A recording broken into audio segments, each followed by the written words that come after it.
You love an avoidant partner, but you don't know how to help them feel that love that you have in your heart for them. It might even feel sometimes like your love is chasing them away, and you're probably afraid of losing them if they don't fully understand how much you love them. So what can you do to love them the best way? By the end of this video, I'm going to show you the secrets of avoidant partners and what they really need from you, and that they don't even realize that they're craving. I'm Adam Lane Smith, the attachment specialist, and over the past 10 years, I've helped thousands of avoidant individuals in their relationships. Today, I'm going to show you a glimpse behind the curtain. Now, I'm going to protect their privacy, as I do for all of my clients, but I'm going to share with you what they have secretly told me they're craving, even sometimes that they don't understand why they're craving those things and that they would never ask for them, but they need them in order to feel loved in relationships. I'm also going to show you how to protect your relationship by loving them in the best possible way. So let's get started. To help you understand your avoidant partner, first we have to help you understand what made them avoidant and how their brain works. So let's go through the following signs. I know we've done it a few times before in other videos, but today I want to show you what it really feels like. Avoidant attachment style is a survival adaptation that came with all human brains. Okay. In the old days, let's say something horrible happened. The Vikings attacked your village. They burned it to the ground. They took you back to Denmark. Now you have to survive among a bunch of crazy strangers who don't like you and aren't going to meet your needs. Okay, your brain is designed to adapt. Sometimes it will adapt into becoming approval seeking and feeling like you have to please them. Other times it will adapt by saying, I won't get close to anybody. I'll be very tactical and strategic and careful and stay distant from other people, accumulate resources and survive, but shut off my emotions.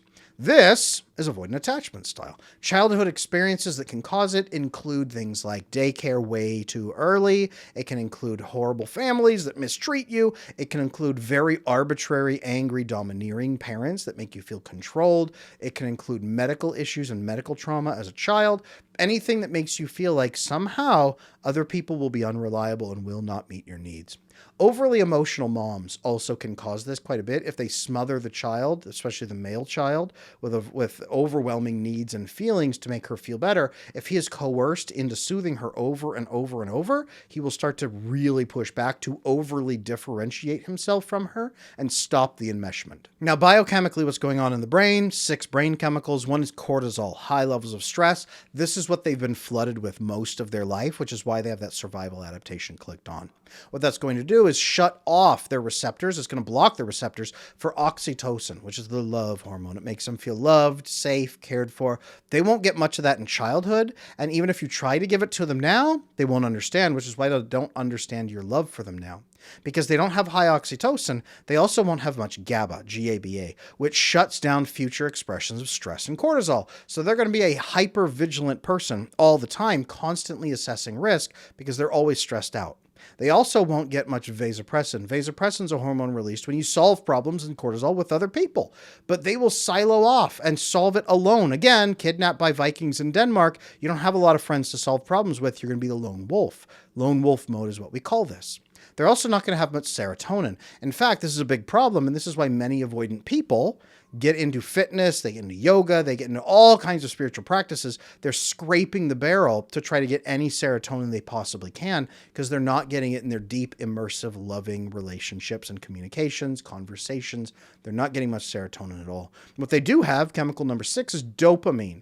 This is something anybody can access at any time just by giving themselves a binge on something. Sugar, gambling, spending money, pornography, sexual connections, especially casual sex, all these little things give you bursts of dopamine in your brain. So what avoidantly attached people do is come in with a tremendous amount of stress and cortisol as they're surviving, hypervigilant, very high functioning. Some of the biggest like executives, business owners, huge level performers have this. And then they binge dopamine periodically to bring the stress down just enough so the system doesn't overheat and redline.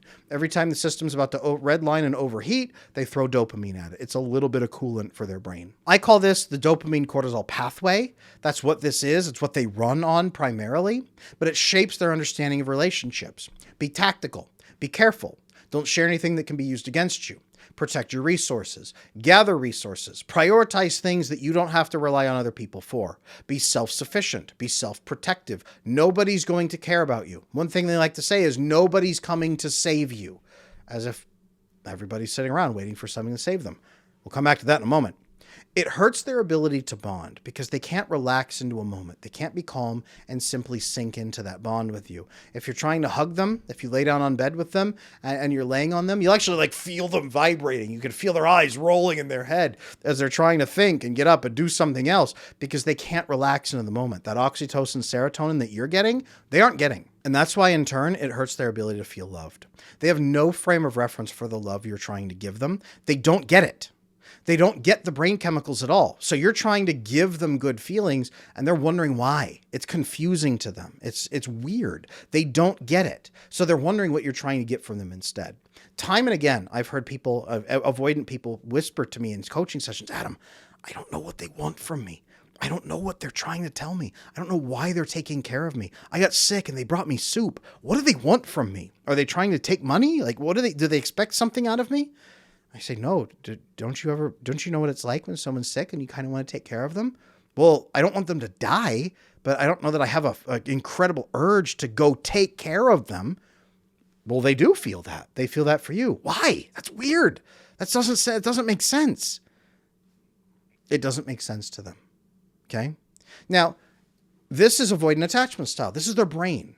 So now that you understand this crash course really quick, what your avoidant partner has experienced, how they function, how they think, let's talk about the specific things that make them feel loved in their own way. Because in this survival mode, there is a way to feel loved. It's not going to look like what you're expecting though. Okay. Now let's pretend you've been kidnapped by Vikings. You've been raised by angry Vikings. They don't like you. They smack you when they try to get your attention. They kick you out of the way. You grew up around them by being tough, by gathering resources. You've accrued money. That's why people will at least leave you alone because they're kind of scared of you now. People fear you, so they leave you alone.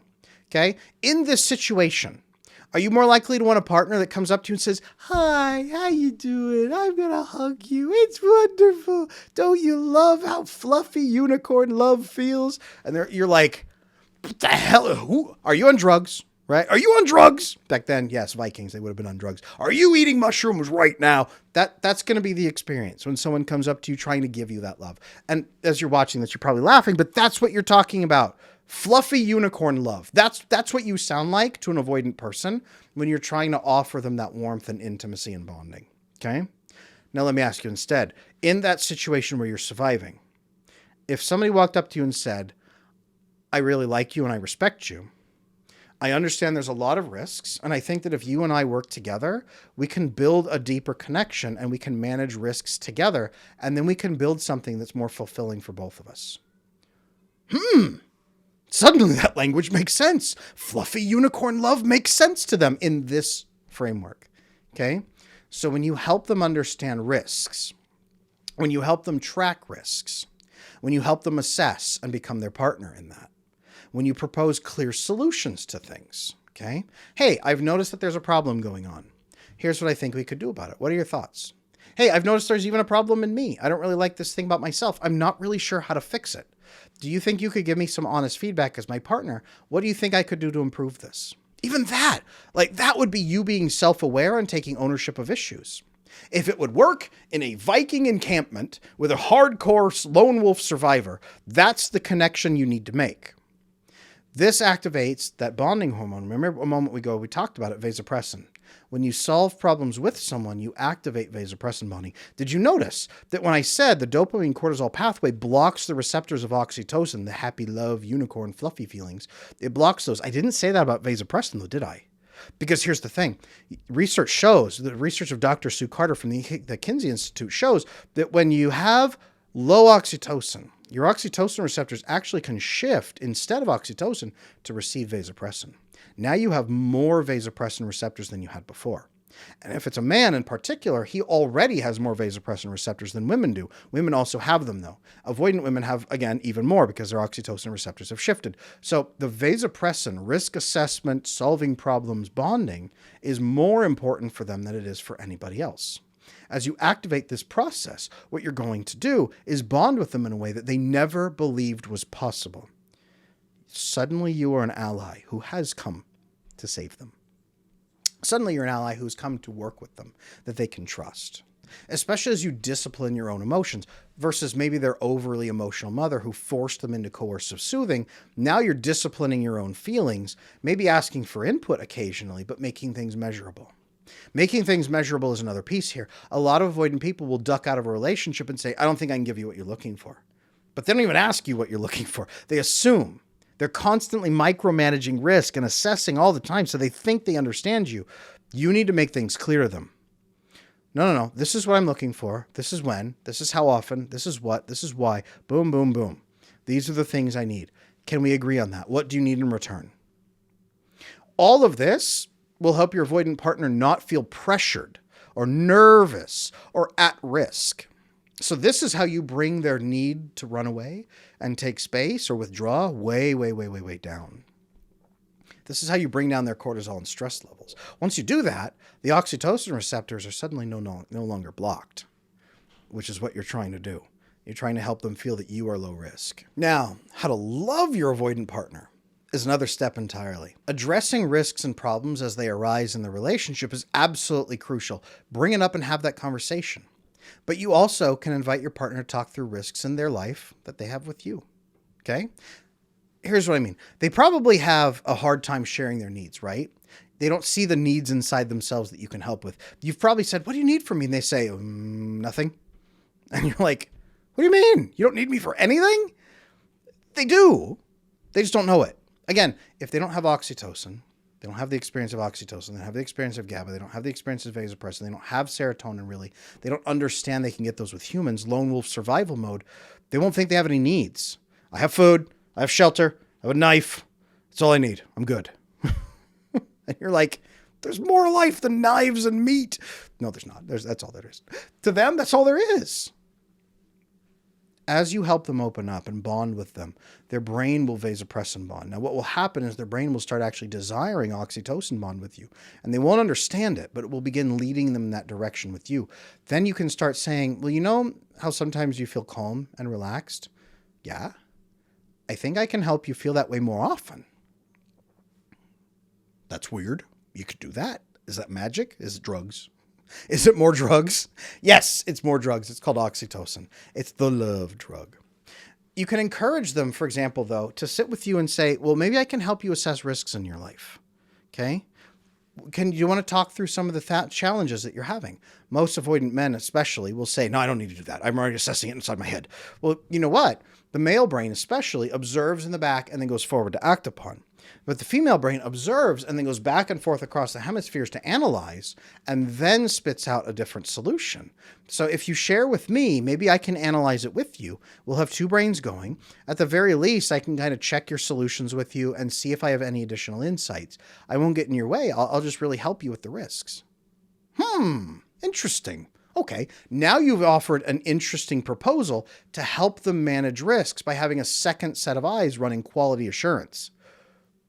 I know it sounds strange and funny and weird, but that actually is the language for what they understand. Again, Viking territory, survival, right? Encouraging them to share those risk assessments with you gives a chance to help you find creative new solutions to risks to overcome them faster or smarter. Hey, I know you do this and this, but have you ever thought about adding this component? Because this could shift things here and improve productivity. That's amazing. Wow. This helps you become so useful to them that they can't live without you. This approach helps them vasopressin bond with you as an ally who helps manage risks. And it doesn't just have to be risks with other people. It could be risks with you. Hey, you notice how you and I have this disconnection sometimes. I think this is what's causing it, and I think this is how we could fix it. If you could do this thing differently, I'll do this thing differently. And then we'll meet in the middle and we'll take care of it. Could we give this a try next time? Sure, we can do that. Awesome. Let's do it.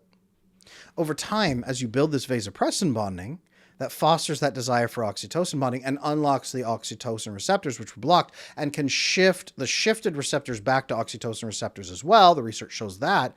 That leads them to bond more intimately with you. This backdoor process to get around the avoidance connects with their primal bonding instincts. But this approach is only possible if you've taken the previous steps we discussed to help stop driving them away, and then to help them feel secure in the relationship. Now, all of this, I know, can feel intimidating, and a 20-minute video is not enough to help you learn the incomplete, total process, but this video will help you get started. For the entire process, I created the How to Love an Avoidant Man video course, which is going to take you step by step through this process, and it works on avoidant women too, so if you have an avoidant partner and you want to learn how to love them completely in just a few hours of deep, focused material, check out the How to Love an Avoidant Man video course. I'll link it below in the description. Now, the ugly truth that needs to be acknowledged here is that avoidant people often get demonized in most online discussions, but they can become some of the most loving, nurturing, and attentive partners in the entire world when they're cared for in the right way. Okay? Speaking their language and helping them manage and assess risks is their love language. This can also open the door to more intimate bonding that you're looking for with the loving connection you've come to expect. So all of this can help them see you as their first real love, the first person who has ever understood and cared for them. When you use the method that I laid out in this video, start building that relationship with your avoidant partner, you're going to see a difference. The vast majority of them will behave differently. I will also say that it's their job to start doing the work that's going to change their avoidant attachment so that they can be more open and connected with you and learn about emotional intimacy. I do have another video on this channel you need to check out called What is Emotional Intimacy? It's actually vastly and quickly becoming the most popular video I've ever had on my channel because a tremendous number of avoidant people are watching it to try to learn what emotional intimacy is supposed to be. So check out that video next. That's going to help you grow in your understanding, and you can share it with your partner as well once you've done some vasopressin bonding with you. If you need more help, comment below with your questions and I'll answer. I'm happy to help. I'm Adam Lane Smith, the attachment specialist, and I'll see you in that next video. What is emotional intimacy?